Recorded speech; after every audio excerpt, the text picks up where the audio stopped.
Yan oh, malungkot yung ating vlogger.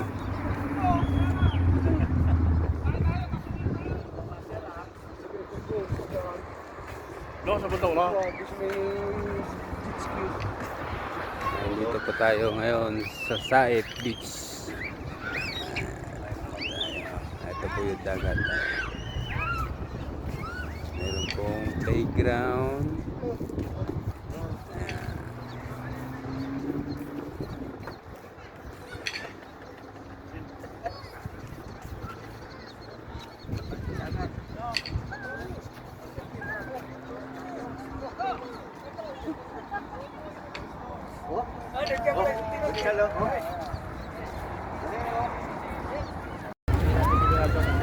Yo mga idol, dito tayo ngayon sa Alsai Beach. Dito na po yung paliguan natin. Ayan.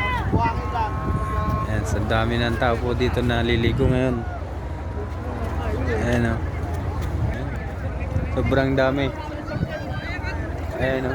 Mula po doon sa dulo. Ayun, hanggang doon po. Ayun yan. Ayan po. Ayan.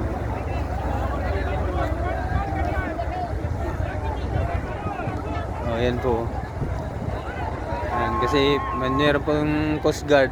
Pinagbabawal po kasi gawa nung nasa gitna na po kasi yung iba. Ayan o. Lumalampas na po sila sa nung paliguan. Ayan po. Sobrang layo na po kasi kaya pinagbabawal na yan.